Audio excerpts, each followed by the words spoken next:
সাধু যারা, বড় দাড়ি আছে, বড় জটা, বিয়ে করেনি, সংসার ত্যাগী, গেরুয়া পোশাক পরে।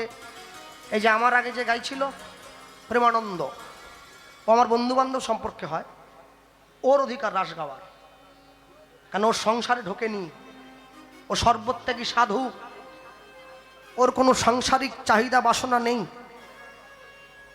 ও গাইবে। শুনবে কে?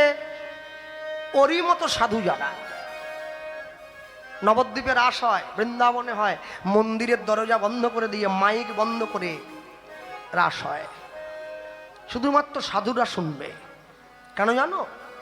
রাস কীর্তন শুনতে গিয়ে যিনি গাইছেন তিনি পবিত্র মনে গেয়ে চলে যাচ্ছেন, তারা শুনছে, তারা যদি শুনতে গিয়ে একটুখানিও নিজেদের দিকে টেনে নেয়, দেহের দিকে টেনে নেয়, অপরাধ কোনোদিন কমাতে পারবে না।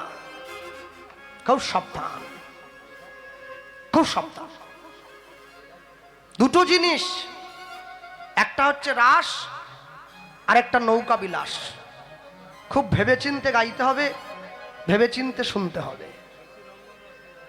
হ্যাঁ, কেন জানে? দেখবেন যখন রাস কীর্তনে মিলন হয় জাগরণের পূর্বে, মিলন পদে বলা আছে, শতকোটি গোপী লইয়া রাস বিলাস, আনন্দে নৃত্য করে গোবিন্দ দাস। শেষ পদ রাসের, দেখবেন উনি গাইবে, আমার পরে যিনি গাইবেন রাস শেষে দিয়ে গাইবেন। আচ্ছা বলবেন, লক্ষ্য রাখবেন, হ্যাঁ আপনারা তো মানে গানটা শোনেন না, শুধু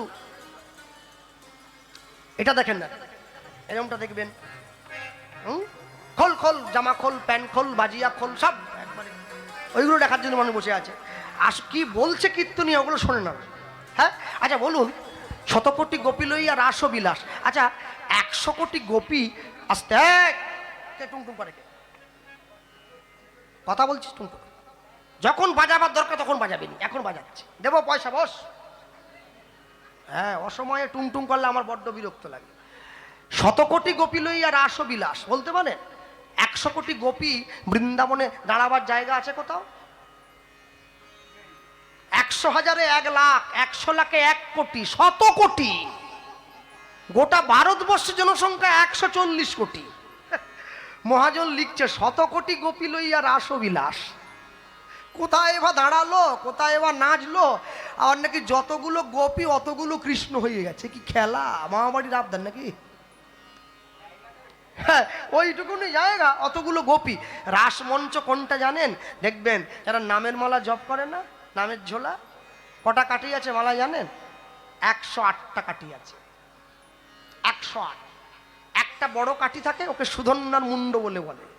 ওই মালাটাকে সুন্দর করে যদি মেঝেতে রেখে দেওয়া হয়, ওই মালার মাঝখানের যে অংশটা, ফাঁকা অংশটা, ওইটাই রাসমঞ্চ।